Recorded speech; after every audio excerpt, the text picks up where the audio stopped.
All right, everybody. Welcome, everybody. Glad you could join us tonight. Welcome to the January meeting of our nonprofit plant-based nutrition organization, Wisconsin, or PB Now. I'm your host, Terry Lynch. The mission of our nonprofit group is to educate, inspire, and support each other on an evidence-backed whole plant food-based nutritional path for a healthier and happier life. Our group is open to everyone, those plant-based and those just curious about it. It's meant to be a non-judgmental place to come get information, inspiration, and support. If you'd like more information about our group, our upcoming meeting dates, speakers and resources, or to check out videos of our past meetings, just Google us at pbnow.org. As we do each time, can I see a show of hands, either by raising your hand or using your thumbs up icon on the Zoom screen to show how many of you are currently following a predominantly plant-based lifestyle? Oh, I'm seeing the thumbs popping up here. I'd say that's probably about a third, maybe. That's looking good. Thank you very much. As we mentioned at the beginning of each meeting, the evidence of the benefits of plant-based nutrition in improving health and quality of life for people of all ages, as published in non-biased medical research, is quite striking. Whether it's improving health through increased energy, weight loss, preventing, slowing, stopping, or reversing problems like allergies, digestive problems, diabetes, heart disease, and early dementia, or increasing our quality of life by helping us feel better quickly, strengthening our immune system, increasing our endurance, improving athletic performance, speeding recovery from exercise, reducing joint pain, clearing thinking, or reducing the physical, emotional, and financial side effects of the illnesses, drugs, and procedures often recommended to treat the conditions plant-based nutrition can help us avoid. The research shows that our bodies do a wonderful job of healing themselves if we stop inadvertently damaging them daily with poor nutrition and start giving them the nutrition they need to heal and to function optimally. It's truly remarkable. Now, let me tell you what's in store for you tonight. Tonight, we'll hear from two speakers. Our first speaker will be our PB Now Medical Director, Dr. Joshua Liberman, who will speak to us for 10 to 15 minutes with his beneficial monthly comments. After Dr. Liberman, our featured speaker, registered dietitian Karen Smith, will speak to us, and then we should have time for Q&A at the end of that. By the way, don't hesitate to pop your questions in the chat box during presentations, and we'll try to answer as many of them as time permits at the end of the presentations. Tonight's program should end about 7:30. As a reminder, we have meetings every month, usually on the second Thursday of the month at 6 p.m. Central Time. Next month, we'll be hearing from plant-based icon Dr. Michael Clapper. I think you'll enjoy it. In the future, we'll be hearing from PCRM exam room podcast host Chuck Carroll and past president of the American College of Lifestyle Medicine, Dr. Kate Collins, among others. We'll post more information about our upcoming meetings on our website, pbnow.org. And if you register there or are already registered, you receive email reminders of our events as they approach. Last, a quick technical note. During the meeting, everyone but the speakers will be muted, and we ask that you stay muted to avoid background noise and allow everyone to hear the speakers. With that, our first speaker tonight is a fellowship-trained cardiologist. He is president and CEO of Wisconsin Cardiology Associates and is past president and current trustee of the Wisconsin chapter of the American College of Cardiology. He's a member of the American College of Cardiology's National Nutrition and Lifestyle Work Group, whose membership includes nationally known physicians like Dr. Dean Ornish, Dr. Neil Bernard, and Dr. Caldwell Esselstyn. He's an advocate for the use of plant-based nutrition to help improve heart health, general health, and quality of life, and has seen the benefits of plant-based nutrition in both his personal life and that of his patients. We are fortunate to have him here in Milwaukee and as our PB Now Medical Director. I'm happy to welcome Dr. Joshua Liberman. Dr. Liberman? Yeah, thanks, Terry. Thanks, everybody, for being here. There's a nice big crowd on the call. I'm not going to pretend that you're all here for me. I know we're all here for the main speaker, Karen. But I appreciate all being here, taking time out of your day, and if you're watching later on YouTube, that's great too. I know there's plenty of people that this time of day doesn't work out for them, and so they have to watch later. Um, the good news is that we're on the upslope, right? The days are all getting longer. We passed the longest night of the year, December 21st, and every day we move forward is a day with a little bit more sunshine, which is wonderful. Especially when it's so cold outside. It's nice to try to keep your mind on moving forward with that. As you all know, I do try to talk to you about my own personal experiences in my office, seeing in a plant-based cardiology practice, with the experiences I have with patients, as well as talking a little bit about the literature and the science that's out there. It's funny as this meeting comes up, as I know it's coming up on a Thursday, and Terry's reminding me of having to be ready for it.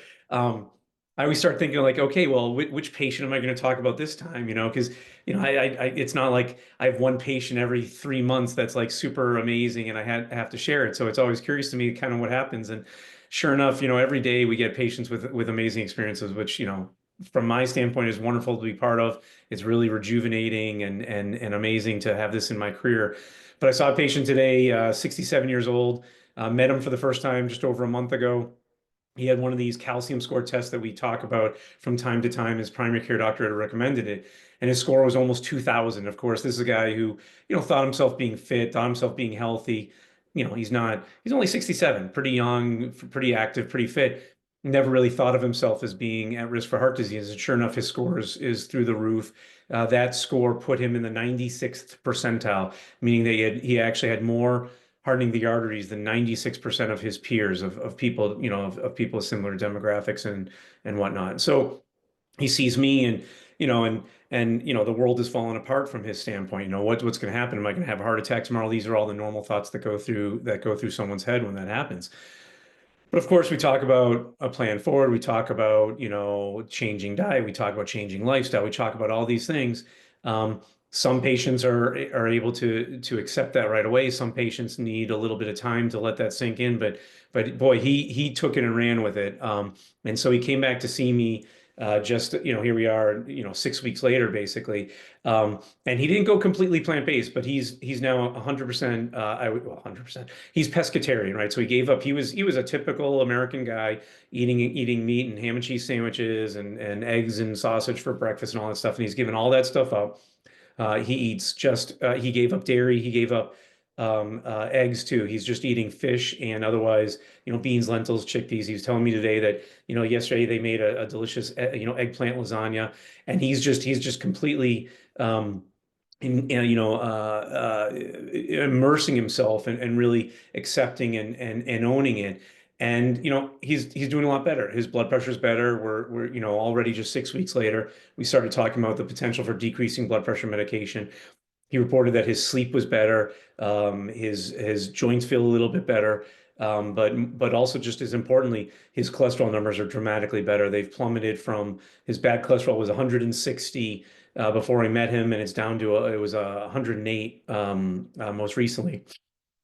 So he still has some ways to go, and that's not exactly where we want him to be, admittedly. But boy, he's really made some huge strides in terms of getting himself healthier. So as I said, not everybody can make huge changes. Some people can make even bigger changes than he made. Some people make less, smaller changes. I saw another patient today for the first time, and I started talking to him, and I gave him a list of the things that, I really think he should avoid. And he looked at it and he said, but isn't this everything? He's like, what else is there to eat? Because I told him, no red meat and no, and I said, and don't forget pig, is red meat, and don't eat this and don't eat that. And try to move towards a plant-based diet, and it's one of those things where his jaw drops and he's like, what am I supposed to do now? So we there's all kinds of people out there. For anybody who's heard me talk before, that I'm not an absolutist. I don't say that you have to do this or you can't ever come back or anything. I'm going to work with you no matter what. But boy, was it really pardon the pun, heartening to see how well he has done in such a short amount of time, and it's really gonna keep him on the path because he feels so good and his numbers are so good, and he's really proud of himself for making this change. So that was a really nice experience, and that was just 3 hours ago. So I don't always have to prepare in advance when Terry gives me the call and says, you got to go up to bat, Josh. We need you at the plate today. So it's nice. Um, as you know, I also like to talk about recent science, and I'm gonna cheat a little bit because I was asked. It's not recent science, but I was asked to give a to create to write an essay, or a blog of sorts or whatever for a cardiology magazine. So it's not like a journal article or something like that, but they just wanted me to do a review on something involving prevention. And we talked about it a little bit, and we settled on talking about the role of sleep in health in general and heart health. And about, I think it was over a year ago, I gave a little talk on this to this group about the role of sleep, but I figured it might be nice to just to go over that, to recap some stuff, to see, to talk about any new research that's come out. But more importantly, just to really highlight that we spend a lot of time on these meetings talking about diet, but it's not just diet that leads to heart health. When we talk about lifestyle medicine, it's more than just diet. It's exercise, it's sleep, it's avoiding toxins like obviously poisons and alcohol and things like that. It's about mindfulness. It's about having joy in your life. It's about having community in your life. All these different things we know affect health and affect heart health specifically. But I think it's important to talk a little bit about sleep. Sleep is really a critical process that allows the body to rest, to repair, to rejuvenate. Has profound implications for systemic health. Its role is beyond just circadian rhythms and letting your brain shut off. But we know that adequate amounts of sleep reduce inflammation, reduce inflammatory hormones like cortisol in your bloodstream. Um, and it's actually been mainstream. So we know that the American Heart Association has elevated sleep into its life's essential eight. So for over 10 years, the American Heart Association recommended that everybody try to achieve life's simple seven. And it was like, have a healthy body weight, don't smoke, eat healthy, eat a more, they didn't say plant-based, but they said, basically what they described as a plant-based diet, have a good blood pressure, cholesterol, sugars, so there were seven different metrics um, that for 10 or 15 years, they advocated that people try to aim for. There was a lot of research done looking at these seven metrics, and the patients who achieved more or all of the seven had clearly had much better health than people who had only one or two of the metrics at goal. And so this Life Simple Seven, it wasn't just it's a marketing tool or something like that, or marketing campaign. It really is actually very useful for research and for identifying, what contributes to overall health, but specifically heart health. Well, in about 2016, the American Heart Association put out a scientific statement highlighting the importance of sleep, adequate sleep, and not just duration, but also quality of sleep, which is something we can talk about a little bit. And then in February of 23 is when the American Heart Association officially scrapped Life's Simple Seven, sorry, in exchange for Life's Essential Eight. You have to have alliteration. So Life's Essential Eight included sleep in addition to the other seven characteristics or traits for overall human health, but specifically heart health. Unfortunately, sleep is a big issue for people in this country. The research suggests that about 1 in 3 U.S. adults are short sleepers, getting less than 7 hours of sleep a day, and then fewer than half of U.S. adults actually report having a good night of sleep every night, right? So that's pretty pitiful. And you can imagine, well, I'm going to tell you how important sleep is, but you can imagine then if 1/3 are not getting enough and fewer than half are getting restful sleep, then you can see why this is such a big issue in our lives. Um, so without further ado, I think it's important to talk about some metrics, and then we'll go into some recommendations that you can try to employ in your lives. Um, Optimal sleep duration really appears to be in that 7 to 9 hour range. Less than that and more than that are not healthy and are associated with worsened heart outcomes. So sleeping 10 hours on average, there's what we call a U-shaped curve, where the less sleep you have, the higher your risk is. As you get towards 7 hours, your risk goes down. But then as you get over 9 hours, your risk starts going back up again. So it's a U-shaped curve. where both short sleep and long sleep are associated with greater risk of all-cause mortality or dying prematurely. So people who achieve optimal sleep duration are less likely to develop cardiovascular disease and have a reduced risk of major cardiovascular events. We know that non-REM sleep, so that's that deep sleep that's not rapid eye movement sleep, we know that heart rate, cardiac output, systemic blood pressure all decrease, which is good because you want your heart to relax. You want your blood pressure to come down. This is what's called dipping or nocturnal dipping, and that is associated with lower risk of bad things happening in the future. There's a concept, or there's a known group of people that are non-dippers. Non-dippers, I know it sounds pretty silly to use that term, but non-dippers have an increased risk of heart attack and stroke in the future. So we want our cardiac output to come down. We want our heart rate to go down.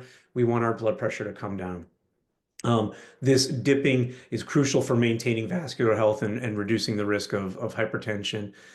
We know that sleep regulates autonomic balance, which is the balance of what's the parasympathetic and the sympathetic nervous systems. That means it's the balance of the rest and relaxation phase versus the flight or fright or flight phase. Flight or fright is the sympathetic nervous system, but parasympathetic is the rest and relaxation. And we want those to be able to balance, right? You don't want to be overwhelming. Sorry, 1 second. I'm just getting texted. Got it. Sorry about that. We don't want the sympathetic to be always in charge and always on top and always in control. We want there to be healthy balance, pushing back and forth. So far, I've talked mostly about the duration of sleep being important, 7 to 9 hours being ideal. But there's also quality of sleep that matters. So fragmented patterns, insomnia, sleep apnea certainly can also have significant detrimental effects on the cardiovascular system. Sleep deprivation or inadequate sleep or inadequate REM sleep heightens the sympathetic nervous system, raising blood pressure throughout the day, increasing risk for stroke, increasing risk for heart attack.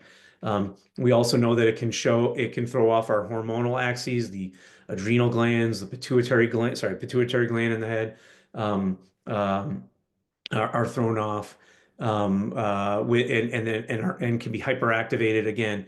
The adrenals is what produces cortisol and adrenaline. That's where we get the name adrenaline from. And so you don't want too much cortisol, which is a stress hormone, and too much adrenaline in your bloodstream.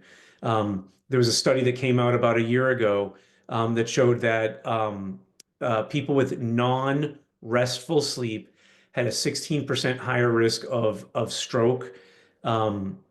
People with difficulty initiating sleep had a 22% higher risk of stroke, and people with difficulty maintaining sleep had a 14% higher risk of stroke. So all those different aspects of poor sleep, unfortunately, do increase your risk of stroke.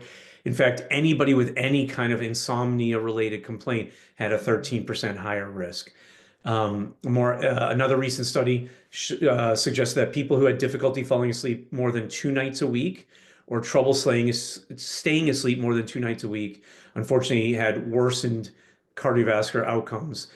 And they started looking at people in this study as early as 30 years old, and they actually reported out that if you compare 2 groups of people at the age of 30, people with restful sleep versus people with non-restful sleep, people with restful sleep or optimal sleep actually lived on average 4.7 years longer than people with disrupted sleep. So now, if you're having trouble sleeping, of course, it's not any ease. It doesn't make it any easier for me telling you're hurting yourself, right? Because that just worsens the stress response and worsens the anxiety about not sleeping. But I think it highlights that if you're having poor sleep, even if you're struggling through the night, that is really something where maybe you want to seek out medical attention and bring it to the attention of a doctor, because there are things that can be done, not just medications, but there's cognitive behavioral therapy. There's other kind of mindfulness approaches to really help sleep. There's some online programs you can do, as well as there's specialists out there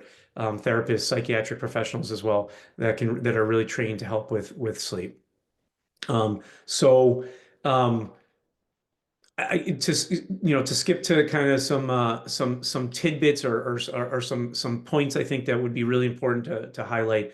The first is, and actually it's funny, I was just listening to a podcast on my way home from work today, talking about, well, as a side note, I guess there's a new Netflix special called Don't Die. I'm not trying to advertise for anything, but it's about a guy, one of these tech bros, who sold his company for, $1 billion in Silicon Valley, and is now trying to biohack himself and not die, right? So he's trying to make it so that everything in his body is never aging at all.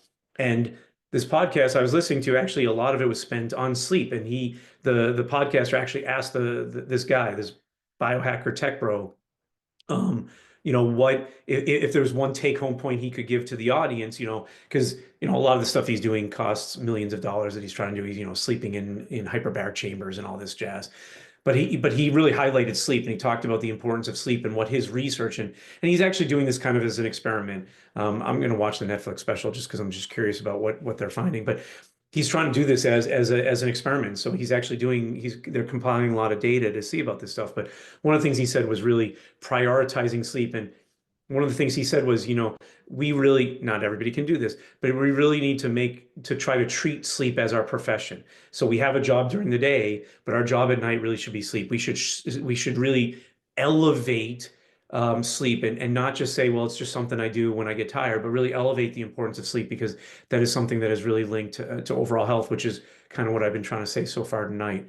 But there's 5 points that I would say. One is prioritizing sleep. That's something I put in this article anyway before I even heard this guy talking, but I'm really trying to aim for 7 to 9 hours of sleep, of quality sleep a night, to support overall health and reduce cardiovascular events and cardiovascular risk.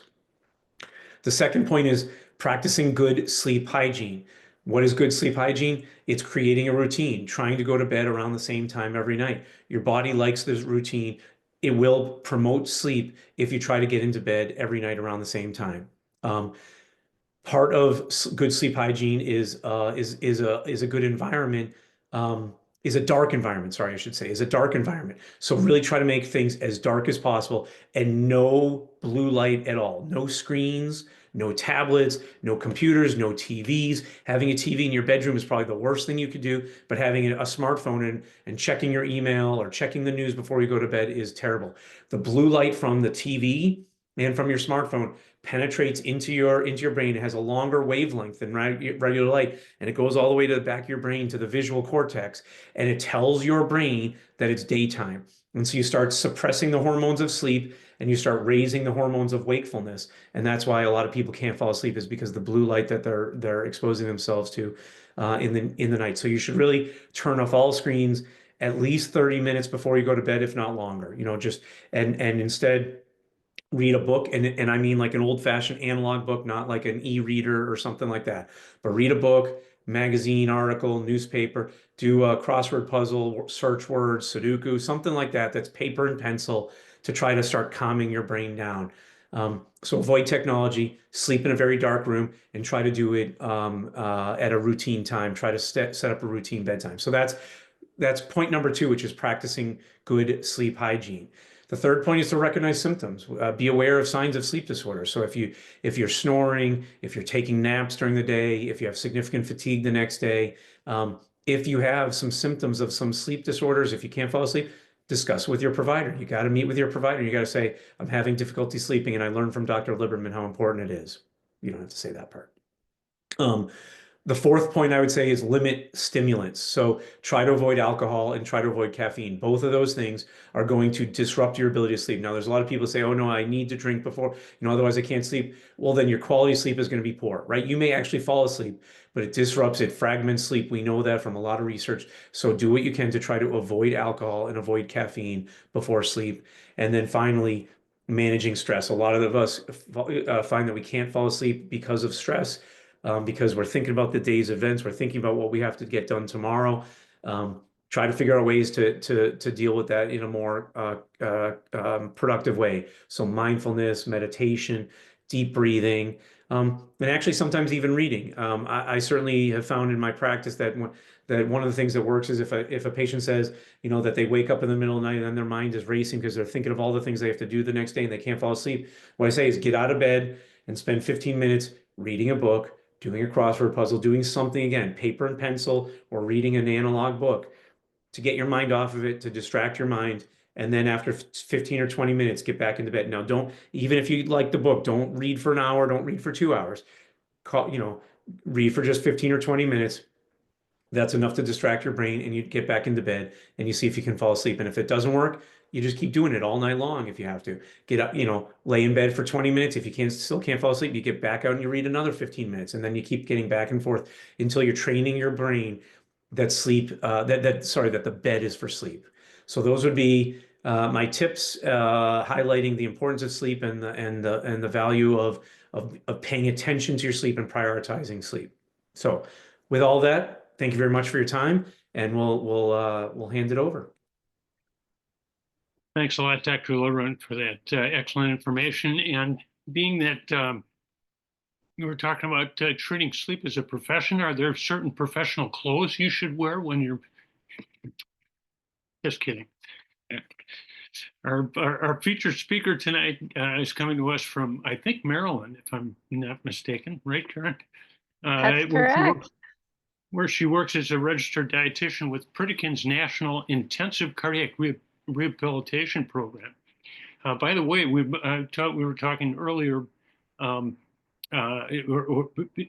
somebody before the meeting started here that Dr. Greger, who probably many of you know if you're following plant-based, was turned on to studying plant-based and becoming a doctor largely because his grandmother who was wheeled in with the thought that this is the last thing that we can try to keep her alive, into Pritikin's program when Pritikin was still alive, and walked out and lived another, I don't know, 20 years or something like that afterwards. It was pretty incredible, but it was enough that Dr. Greger turned from Michael Greger into Dr. Greger, and he went to medical school and is now doing this tremendous work.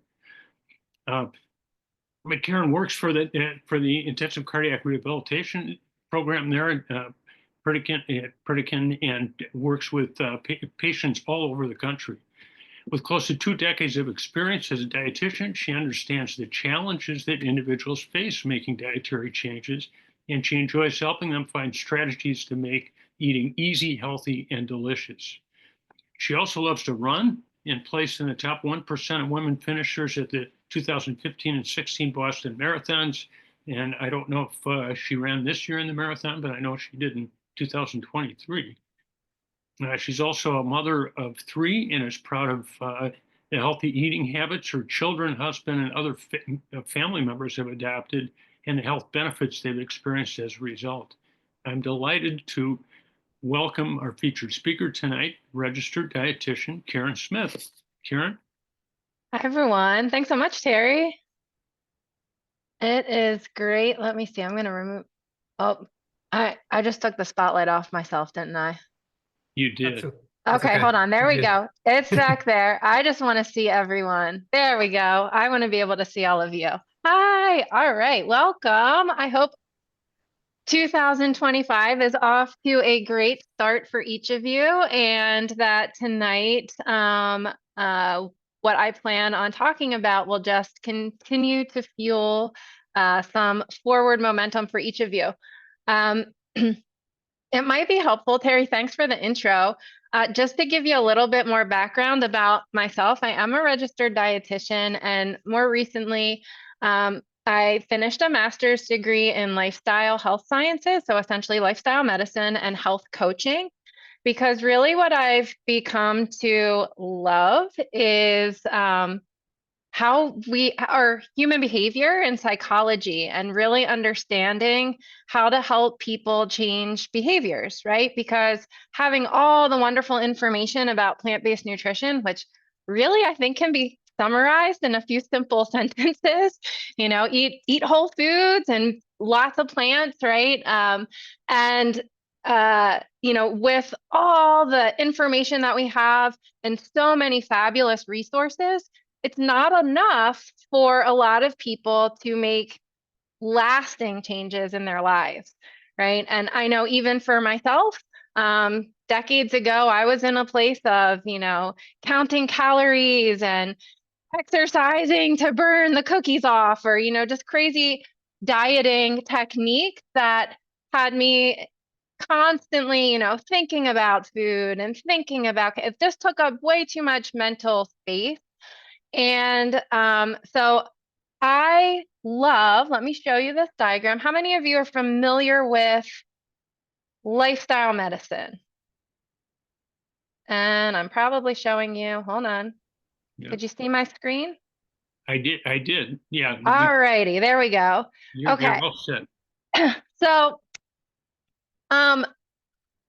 I love this model because, as Dr. Liberman said, yes, healthy eating is important, right? And so are these other components of health.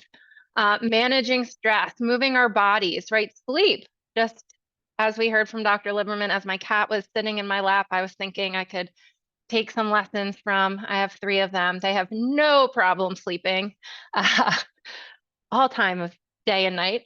Avoiding risky substances, and of course, forming and having good social connections. All of these things are important, and they're also very interconnected, right? So my pathway into plant-based nutrition wasn't like, I'm a dietitian and I learned in my training all about it. Not at all. And I think looking back in hindsight, I'm sure that it had come across my radar probably at some point. But it wasn't until I really tuned into another component of lifestyle medicine that my mind was even able to be open to the concept of plant-based nutrition, like hearing it and thinking, wow, that makes a lot of sense. And for me, that was focusing on my mental health and managing stress. Dr. Liberman also touched on that and the importance of managing stress. And oh my goodness, back in 2010, I was in my early 30s and kind of operating from a constant state of fight or flight, under a lot of stress, very anxious all the time. And when you're dealing with that, you're really not in a good place to make logical decisions. My focus was suffering. I wasn't able to do a great job at work. And I had a lot of anxiety, and I got to a place where I also was suffering from a great deal of depression. And so that is that component of lifestyle medicine that I needed to address, that I needed to get help with and really start to figure out. And it was only until I did that a couple years later, I heard a doctor, Dr. Joel Furman, who's heard of him. I happened to be channel surfing late at night, and he came on, well, late at night for me, it was probably 8 o'clock.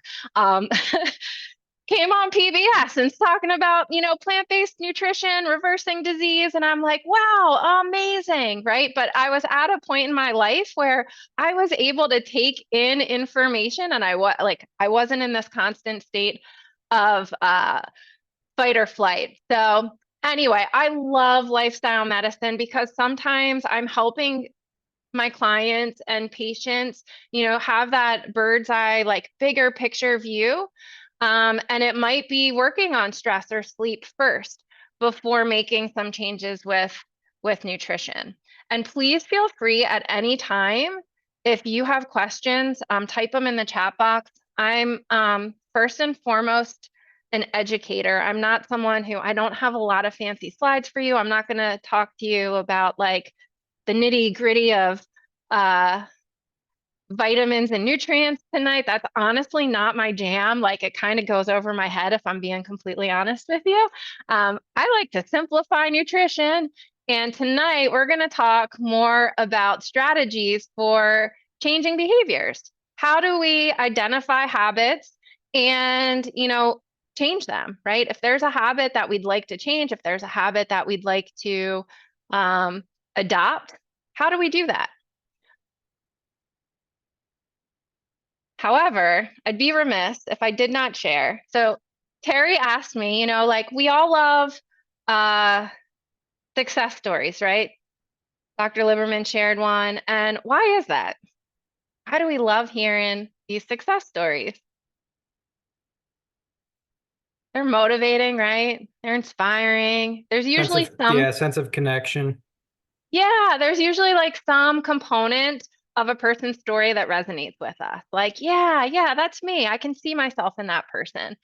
And so I started thinking, like, I've worked with lots of people in the past 20 years, and that, like Dr. Lieberman, I've had the pleasure of, you know, I didn't have to, you know, really think, oh my goodness, who am I going to talk about? Because there are so many. But Bonnie popped into my head because this was back in 2018. It wasn't that many years after I had changed my own diet and really, you know, fell in love with and embraced plant-based eating that I met Bonnie. And at the time I was working as a dietitian in a primary care practice in Delaware, Progressive Health of Delaware. It's an amazing lifestyle medicine primary care practice. And Bonnie came in because she needed a lung transplant. But in order for her to qualify, she had to lose weight.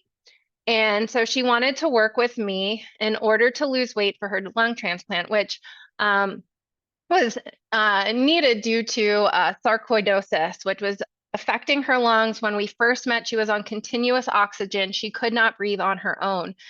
And so, you know, Bonnie really just kind of went at it. She had already started to learn a little bit about plant-based nutrition before we met for the first time. And so this is December 2018. By April of 2019, you can see some of the changes that she had. Yes, she lost some weight, but you see Bonnie standing there. Is she wearing oxygen? Like, she no longer needed a lung transplant because of the changes she was making. And she adopted a mostly whole food plant-based diet, but Bonnie was very active in her faith community. Meeting with members of her synagogue at least once a week for dinner was really, really important for her. And other people were often preparing these meals, and perhaps there'd be some fish, or maybe there would be some chicken. And she was like, oh, is that going to be okay? You know? And I said, Bonnie, like, you know, a month into her amazing results, like, you tell me, like, how's it going for you doing what you're doing, right? She was getting tremendous results. And so that's another thing I love to share with people is that there's a lot of different diet books out there, even in the plant-based space, right? Different philosophies. And like you are each the expert of yourself, and using your own personal results, right, is really a great way to help inform your continued decisions and choices when it comes to food and lifestyle behaviors, right? Like, how is this working for me? What are the results like that I'm getting? How am I feeling? Is this sustainable? And so I love to share that because in all of the years that I've, you know, been doing this work, I can't think of two people that have had success and done it exactly the same way, right?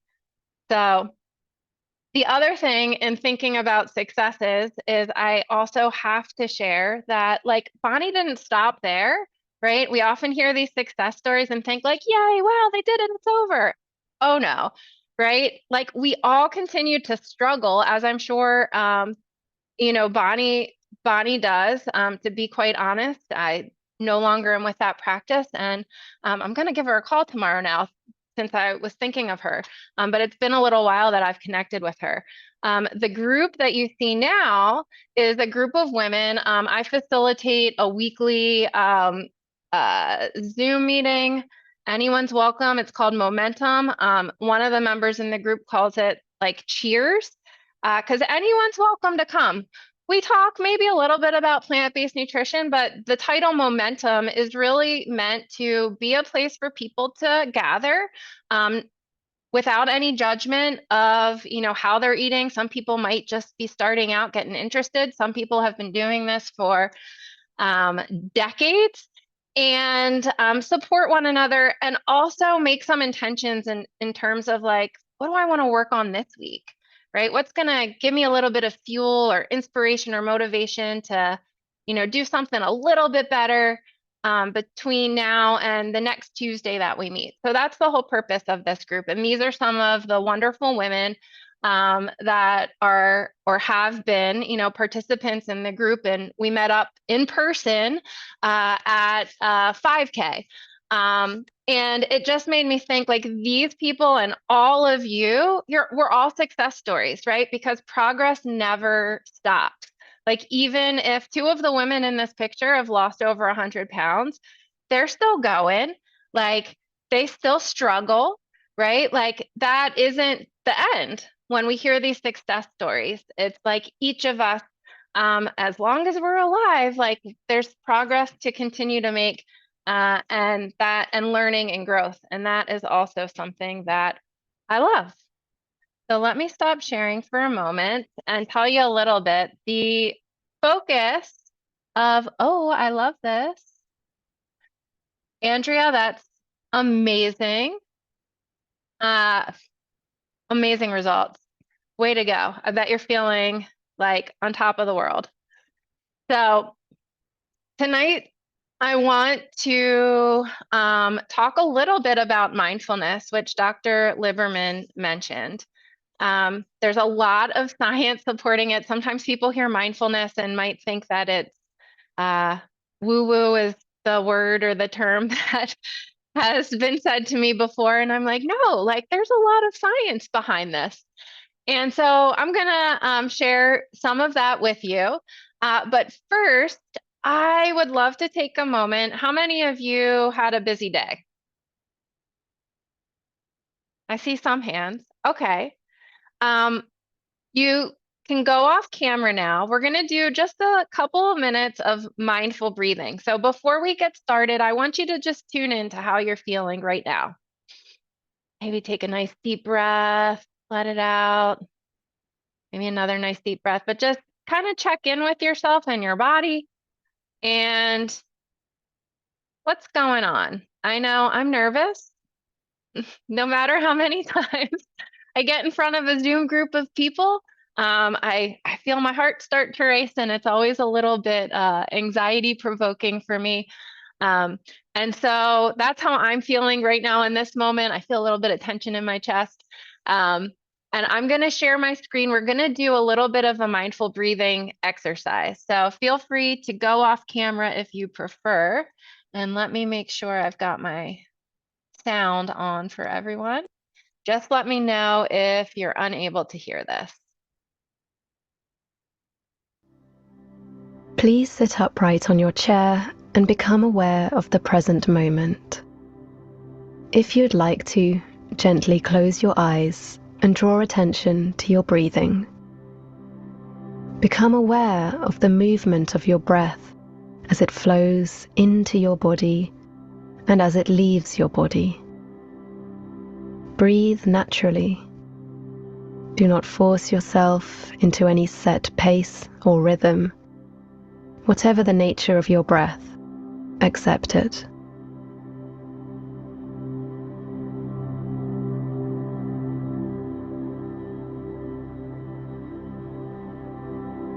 Maybe you can feel the breath deep down in your belly. Maybe you can feel it in your nose. All that counts is being totally here in each moment, with each breath.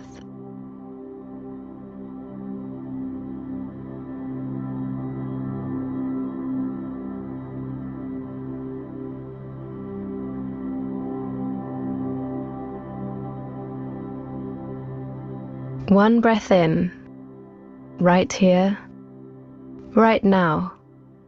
Just one breath after another.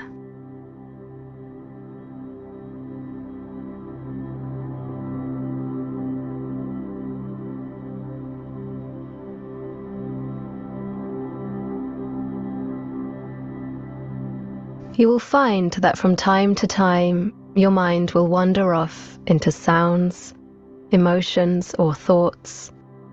If this happens, just acknowledge their presence.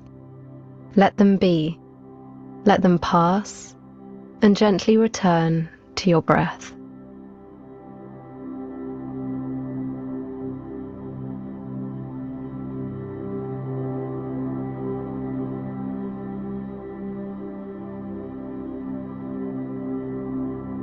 Just be here, breathe. Whatever feelings and sensations surface in this moment, try not to judge them or react to them. Just be fully aware of whatever you're experiencing.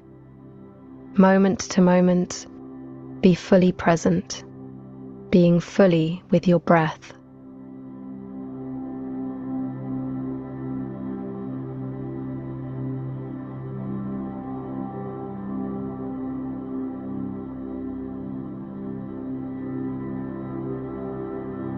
And now, as the meditation comes to an end, gently open your eyes if they are closed and reunite yourself with the outside world.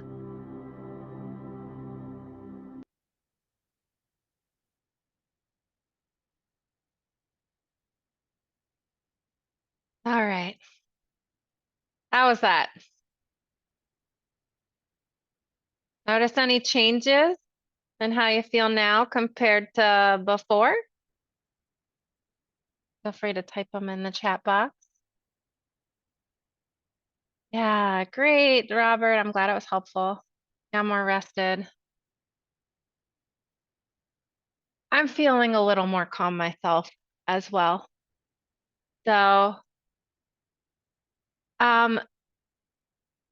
exercises like that, whether guided or not, right? Just taking some deep breaths can be an amazing way to help calm our nervous system and just bring us into the present moment. And as a result, help like the part of our brain that's better at decision making kind of come back online if we're able to just kind of calm down a little bit. So breathing is awesome because it's something we can do anytime, any place.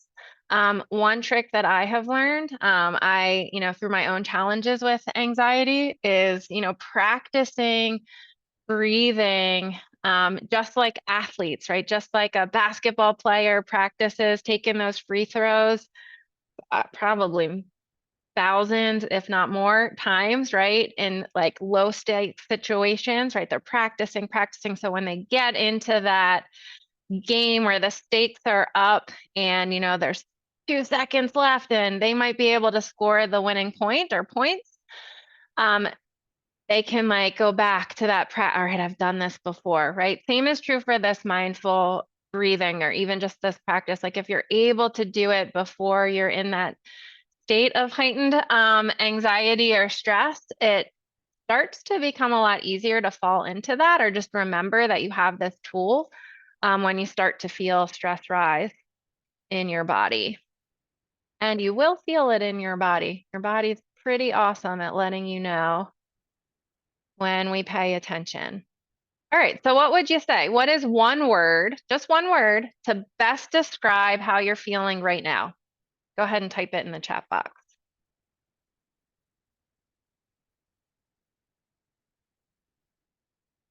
Calm, grateful,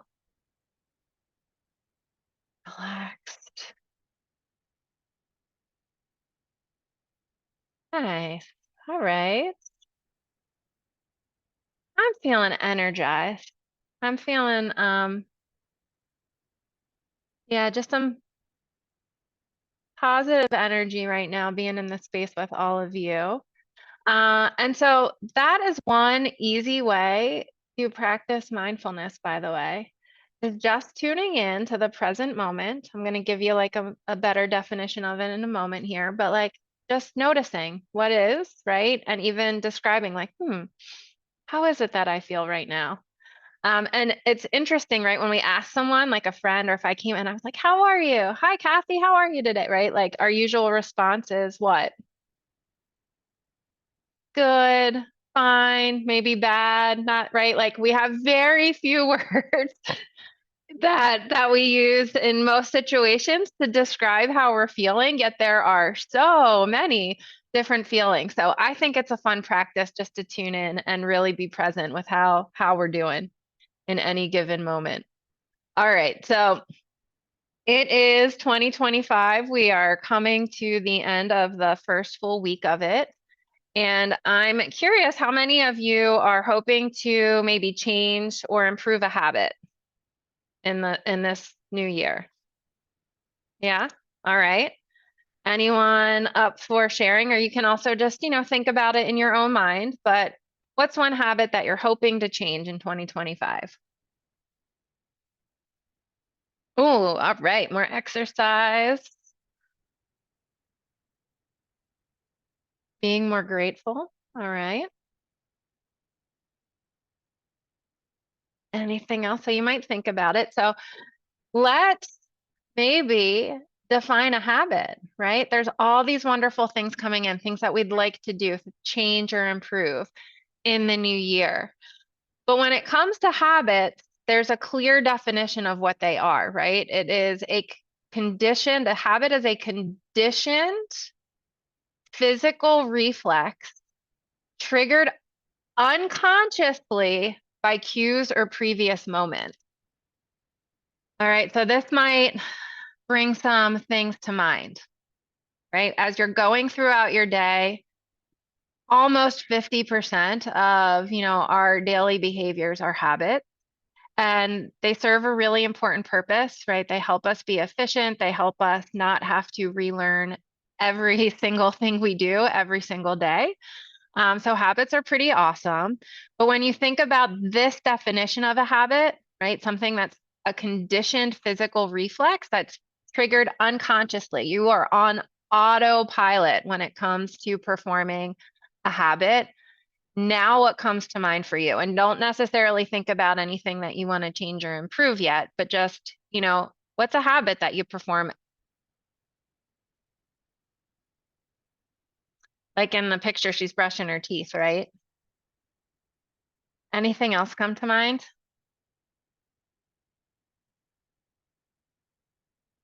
I take a medication every morning for hypothyroidism, like clockwork, like it's right on my bedside. I wake up, I have my water there, I take that like that is what I do. All right, kiss your husband in the morning, love it. Great, Vicky. Right, so we have lots of them. Coffee in the morning, yes. Yep, that is also one of mine. All right, so now you might think there's lots of habits that we have that you're probably not interested in changing, right? But this might help you start thinking about a specific habit, something that you're already doing that's automatic, right? Like you're on autopilot, it's unconscious, and you're like, yeah, that's the thing I'd like to change in 2025. And using mindfulness is one way that we can go about changing habits. So what is mindfulness? Now, let me stop sharing because I'd love to hear from you first to learn like what you already know about it. What's mindfulness?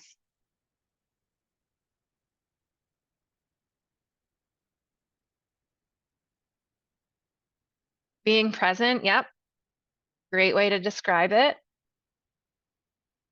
Being aware, yes, and awareness, being present, absolutely. Intentionality. Yeah, focusing on right now. Okay, these are all wonderful comments here. My favorite definition is as follows. It's an awareness that arises. It's paying attention on purpose in the present moment. So just be an awareness of what's going on right now without judgment. You're just noticing, right? Noticing what's happening. So how can this help us? Well, if a habit is something that we are doing unconsciously, right? We don't have that awareness. And so being able to use these skills of mindfulness, it's a great way to tune into, sometimes even first identify a habit loop, because if it's something that we're doing unconsciously, we might not even have that awareness to begin with, right? And then break that habit apart into individual components in order to do something different. And stop me on at any time, or, write in the chat if you have a question or a comment. So, sometimes people say we do things based on, our own experience. That's totally true. Like mindfulness is something that has helped me tremendously with my own personal, transformation. And I think I'm, like I said, continuing to make progress and learn and grow.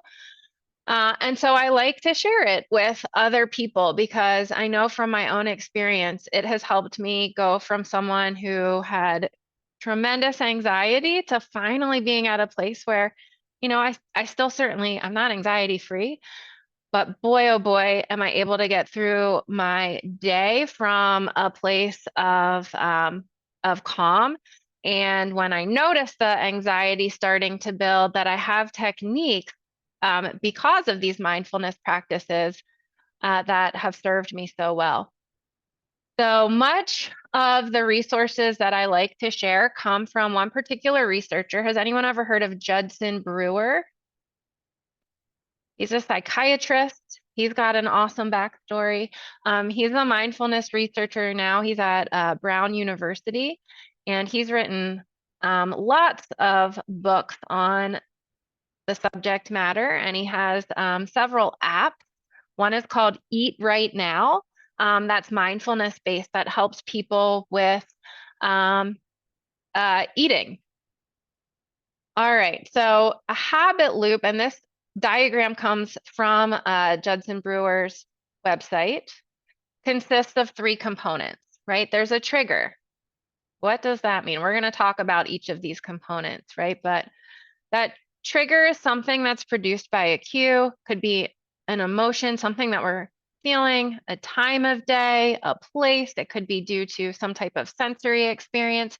We see something, a commercial with French fries, or maybe we smell something or hear something. All of these things can be triggers, which result in our habit or behavior, right? What do we do as a result of that trigger? Followed by the result or the reward. And I love to frame it from the context of reward, because we would not perform that behavior if we weren't getting something from doing it, if that makes sense, right? Like we're not going to do something if it's not serving some purpose for us. So it's helpful to think about, how is this thing that I'm doing, which sometimes seems a little bit self-destructive, right? Like, well, how is it serving me? This is the thing I want to stop doing. So sometimes it's helpful to zoom in and think about, how it really is serving us, because it absolutely is in some way.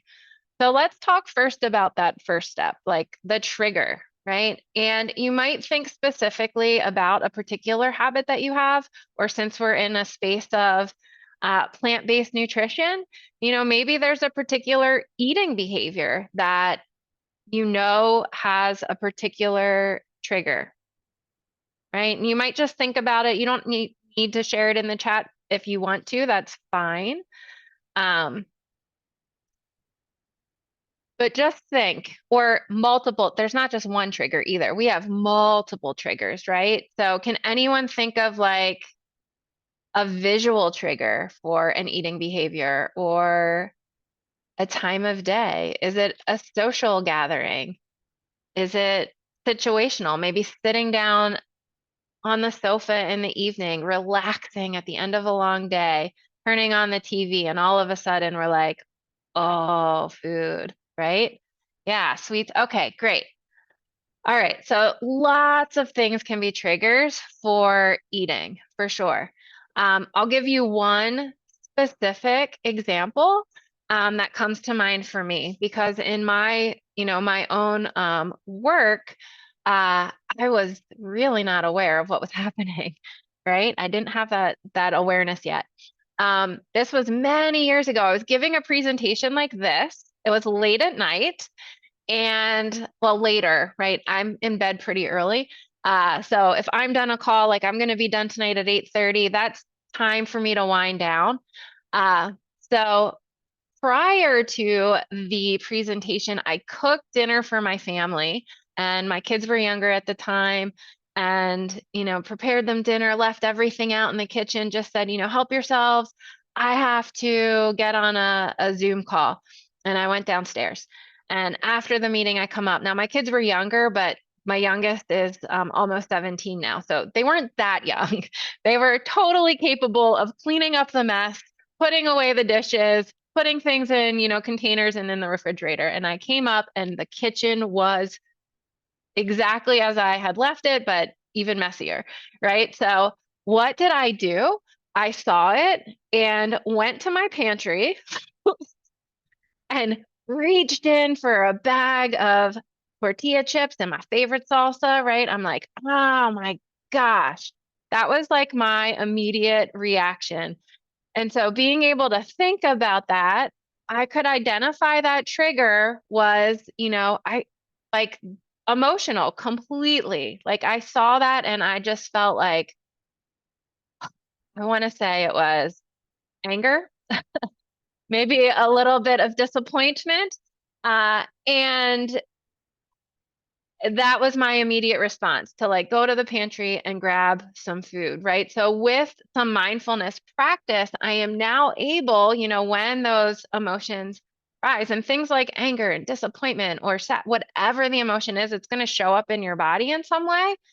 And so for most of us, right, think about anger, think about stress, like think about one of these emotions that we say are negative emotions, right? And how they show up in your body. I know for me, it's not pleasant. I feel muscle tightness, right? Maybe my heart right now, it's beating faster than normal because I'm a little bit nervous speaking to all of you. I don't want to make a mistake. I don't want to say something wrong, right? So those type of physical sensations aren't comfortable. And as humans, guess what? We're hardwired, right? To be in a comfort zone. We don't want to feel discomfort. And so eating that food, right? That's the behavior for me, grabbing the chips and the salsa. What's the reward? It's a distraction, right? I don't have to feel that discomfort in that moment of eating the food. Of course, my brain's also going to release some dopamine from choosing those, chips to go along with the salsa there as well, right? But it's totally a way to avoid the discomfort. And so it makes perfect sense. It's serving me, right? Is this all making sense? Let me just stop sharing for a second because it really helps when I'm able to like see all of your faces a little bit better. So any thoughts? Does this like ring a bell for anyone?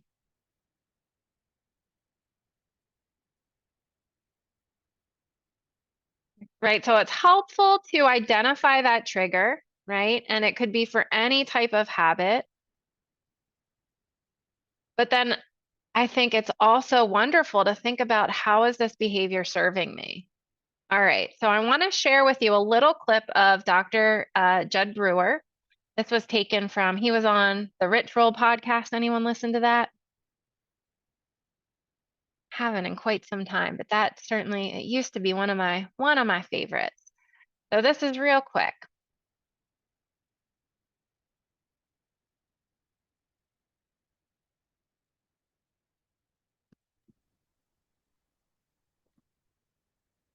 I don't see it yet, Karen. Up, hold on.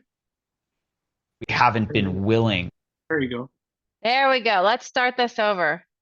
It's only been what, 5 years of Zoom and I'm still not getting it right. That's okay. In the moment about that now? we are uncomfortable, if we can learn to be a little more embracing of that discomfort, it can help us open to seeing where we've where that heart of the problem is. Mhm. Where we haven't been willing to look at disconnection, or willing to look at all this stuff that can just keep feeding it, because it's just been too painful, and we've trained ourselves to numb ourselves. When we can train ourselves to actually be with that discomfort, that opens up the possibility for true and deep healing.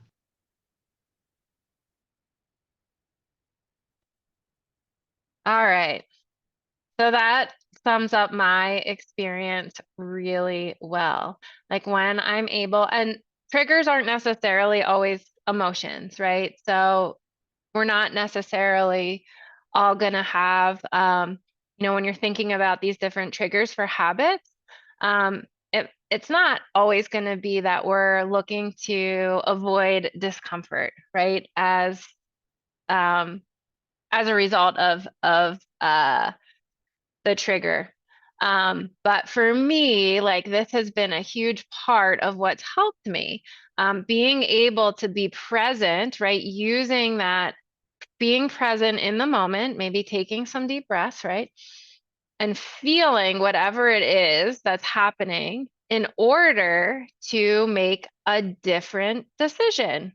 It just helps put a pause, give us some space to recognize I have a choice. It doesn't have to be an automatic response to go to the pantry and get the chips and salsa, right?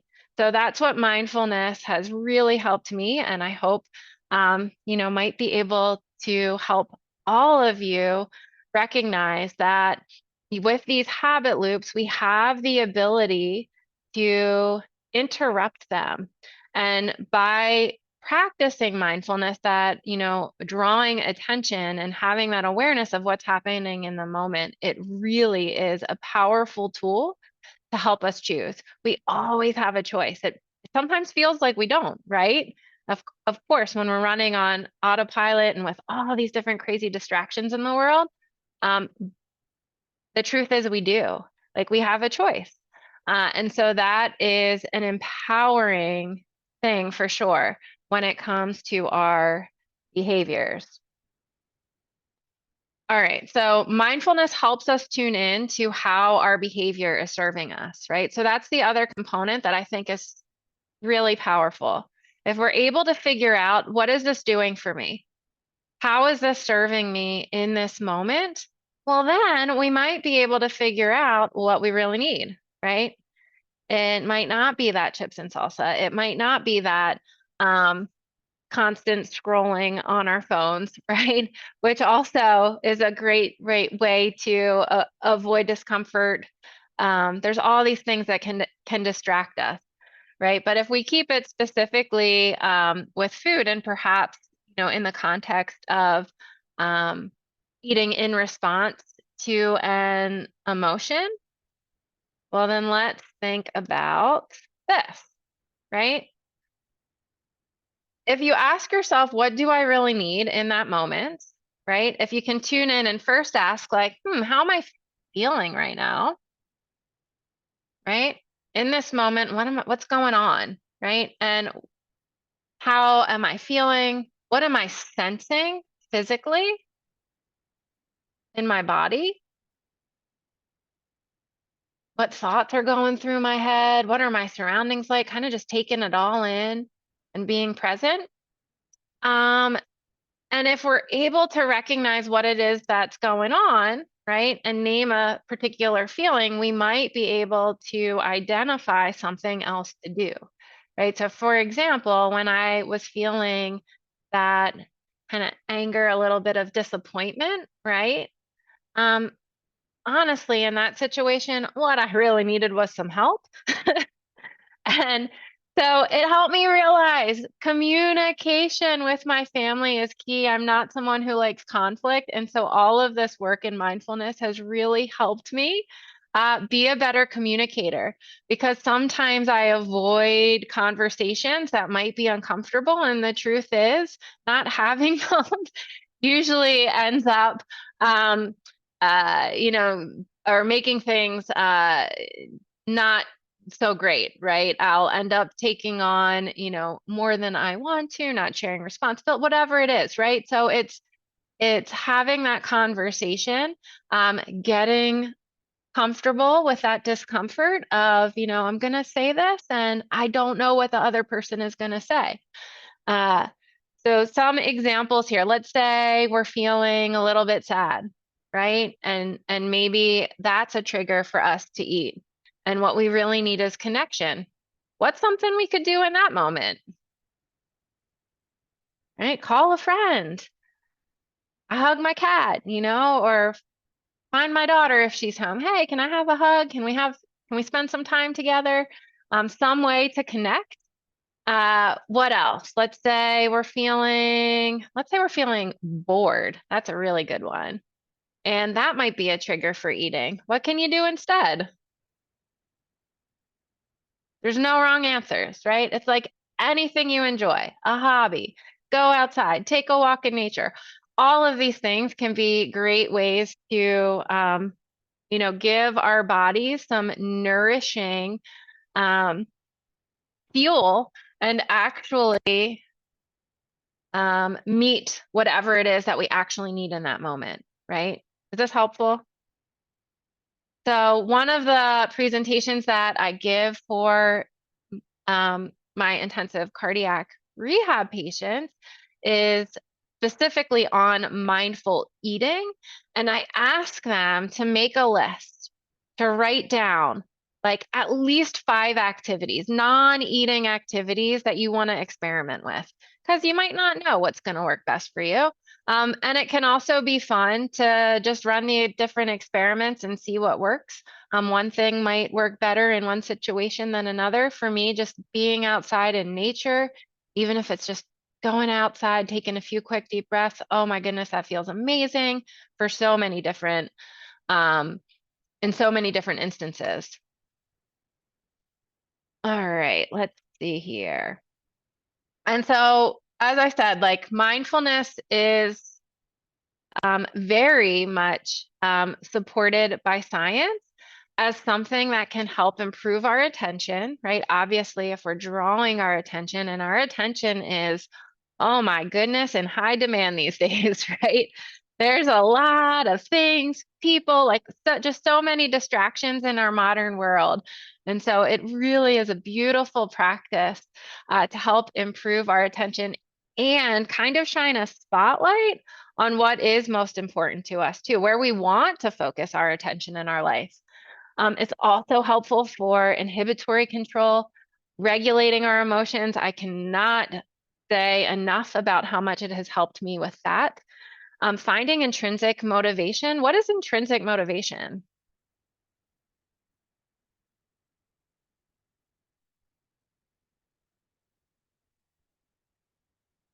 Intrinsic motivation is when we are doing something for the sake of doing it. Like we just like the way it makes us feel. Like running, Terry, you mentioned I run.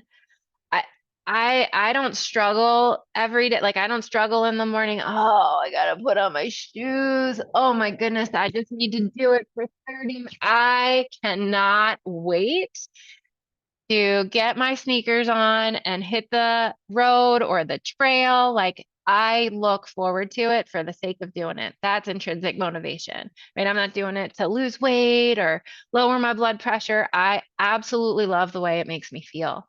So mindfulness can even help improve that, certainly helps improve learning. And, with habits and behavior starting off a new year, it's a time when, gym memberships go up, right? People start new diets. I just thought this week, I'm like, wow, a lot more people are emailing me.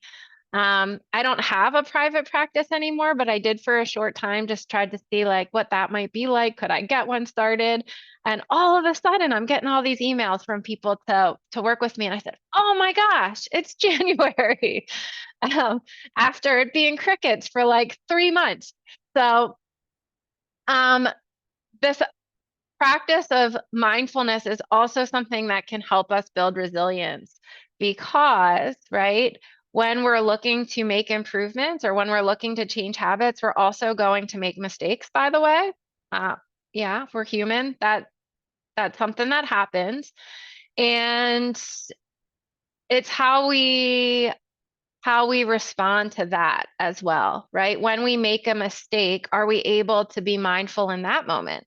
Are we able to see it as an opportunity for growth? Are we able to treat ourselves with some kindness? Are we able to recognize that we all make mistakes, right? And keep on going. Life is all about just constant course correcting. All right, so here's one last thought here. Another great way to interrupt that habit loop, right? Of course, just practicing, paying attention without judgment. So being curious. What's that feel like? Just be curious, right? It means we have an open mind. We're just noticing, we're paying attention.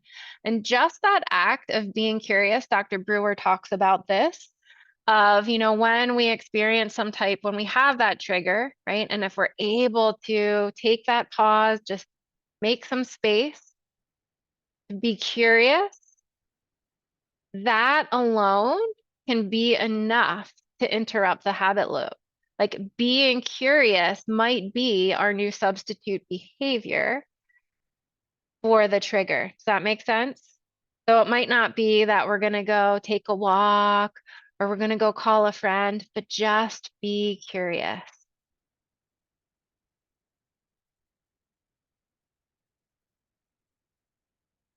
And one of my favorite quotes of all times, Viktor Frankl, right? Between stimulus and response, there's a space.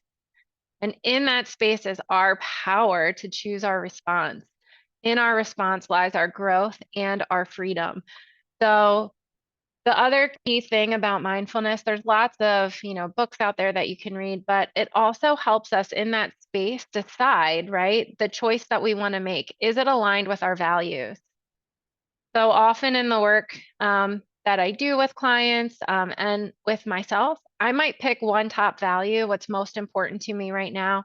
Right now it's balance. That's kind of like my keyword, right? I really want to have balance in my life. I know what that feels like for me I'm even imagining, I'm very visual. So like, I imagine a seesaw.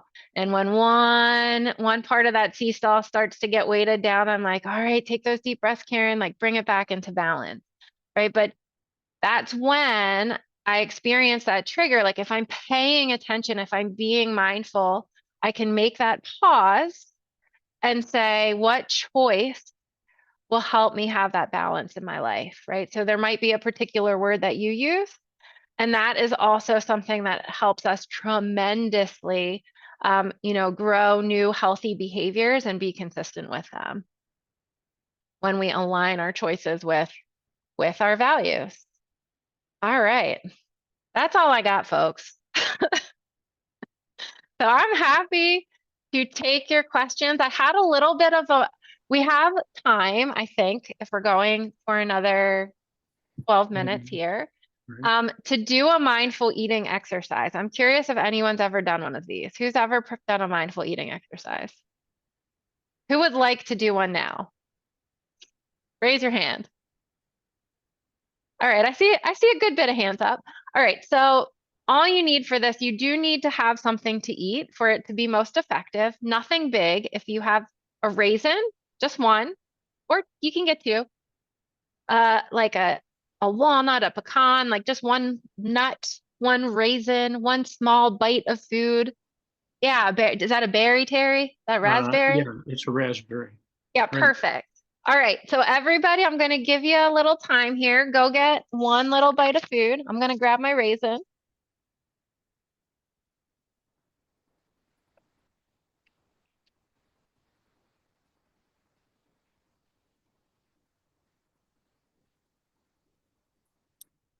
Yeah, And by the way, I will, I'm going to put my email address in the chat box.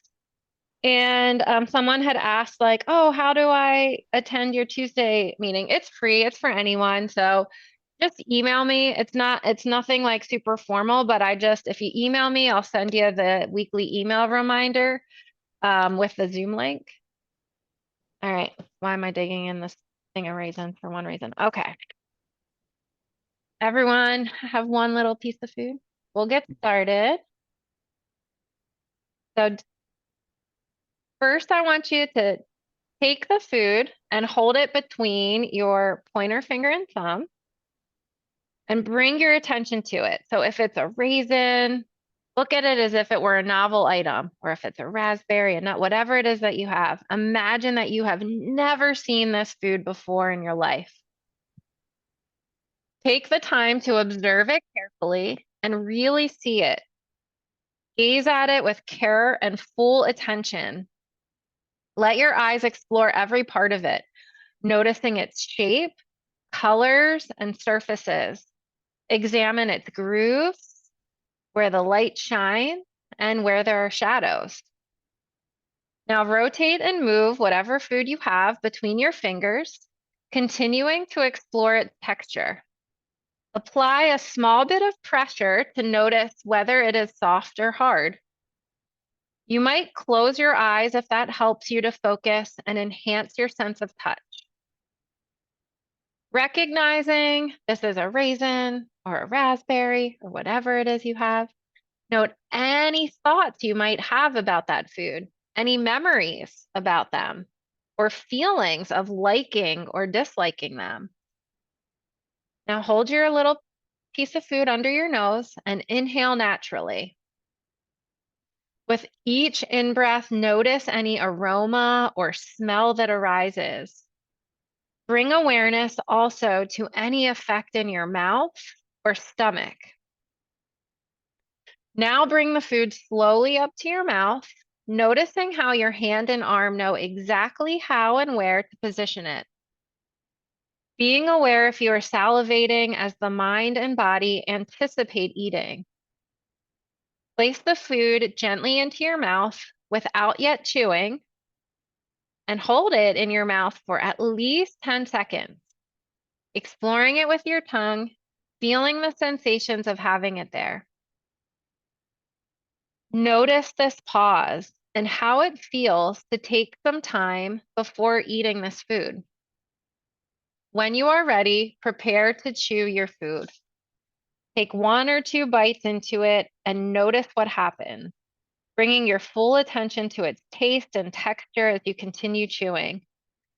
Take time to chew without swallowing, noticing the taste and texture of the food in your mouth and how it may change over time. When you feel ready to swallow, bring awareness to the sensation so that even this is experienced consciously. Lastly, notice what is left of the food as you swallow and it travels down to your stomach. Notice how your body as a whole is feeling after completing this exercise. All right, so I'd love to hear your thoughts. How was this experience the same or different from how you normally eat?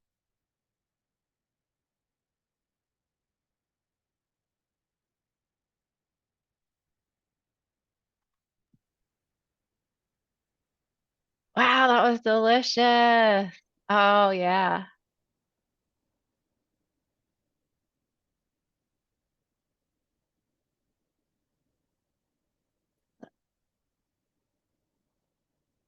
Oh my goodness. All right, so all your foods are like, wow, I really noticed how it tastes amazing. Yeah, slower, eating slower for sure. Okay, so what is one tip for yourself that you're going to take from this experience to apply to your eating habits in the future?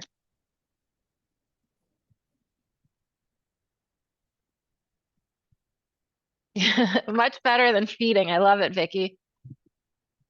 Yeah, pay attention.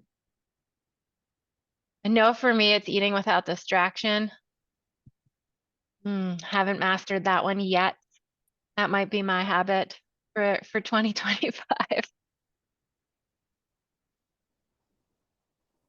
Fantastic. All right, I'm going to put my email in right now. It's just Karen, my name, Karen L. Smith, 126@gmail.com. I noticed a comment, something about motivating, how to help another person in the family to change eating habits, how to motivate someone else. You know, motivation really comes from within ourselves. And it's also something that I found incredibly, it's and I feel like I'm a different person now, compared to when I first learned about plant-based nutrition, because I used to like proselytize and, like, you must do this, everyone get on board. I think I turned more people away doing that than, the approach that I take these days. And, really, like, the truth is people are going to change when they're ready to. And motivation comes from within ourselves. So being a good example, focusing on what's important to you. If you love someone, letting them know.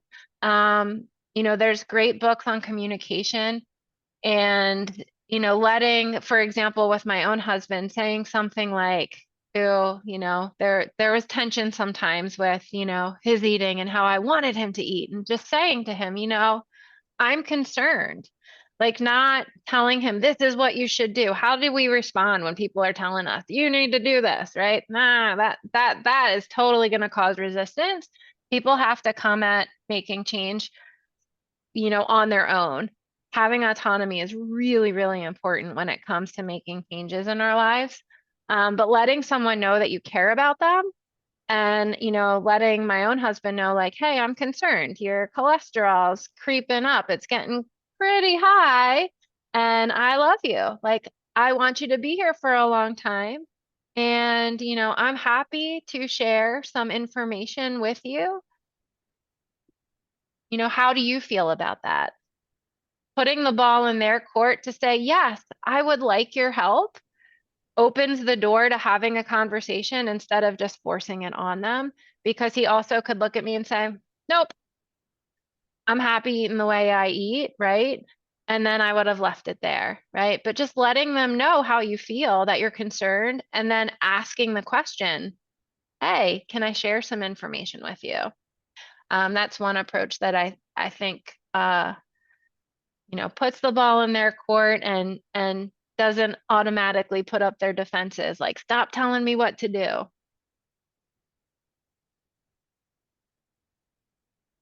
Are you familiar, Karen, with motivational interviewing too? Where Yes. so you're asking a lot of questions, and do you Well, want? and the whole purpose of motivational interviewing, lots of open-ended question, but really, really at the core, right? You want to help people find their own inner motivation, what's important to them, and what changes are they willing to make. But really having them verbalize it for themselves through that process of motivation interviewing.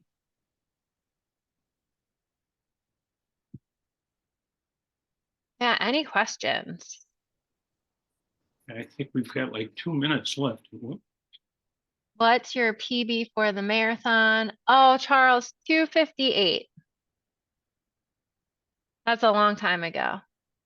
Although, can I share, I didn't run Boston in 2024, Terry. I'm also not running it in 2025. I had been dealing with some, I wouldn't say injuries, but just like pains. And I thought, I don't know if I'm going to run a marathon again, but I worked on it. I've said I'm going to take some time to really try to figure out what's going on here. So November, I ran the Philadelphia Marathon, and kind of blew my goal out of the water and won my age group. I'm in an old lady age group these days. It helps as a runner to get older sometimes. So it qualified me to run the New York Marathon, which is something I've wanted to do. And I'm also going to run my first 100-mile race. There will be walking involved. I don't anticipate that I will run the whole thing, but first 100-miler in April. That is outstanding. Yeah, running, I didn't use any metaphors tonight, but like it's one way, like there's so many ways that I just learn from it to apply all kinds of lessons to life. So Well, Karen, thanks so much. That was a great presentation, and it's nice to have the interactivity too, and I appreciate you asking questions as we were going along here. Josh, were you signaling to say something or okay? thanks, everyone. It was nice being with all of you. Yeah, feel free, reach out anytime. Have a wonderful rest of your evening. Quick reminder to everybody, our nenext monthly meeting will be Thursday, February 13th, 6 p.m. Central Time, with plant-based icon Dr. Michael Clapper. If you'd like to receive notice of this or any upcoming PB Now events, just dial up PB Now or pbnow.org on Google. You can subscribe and receive email notice of the events. Also, remember, if you'd like to check out parts of this meeting or some of our past meetings, you can go to YouTube and type in PB Now or pbnow.org and watch entire talks or skim through the parts that may be of particular interest to you. Thanks again to Dr. Josh Lieberman and to our featured speaker, Karen Smith, for sharing your valuable time tonight and knowledge with us. And thanks to everybody here for coming. And good night, and hope to see you next time.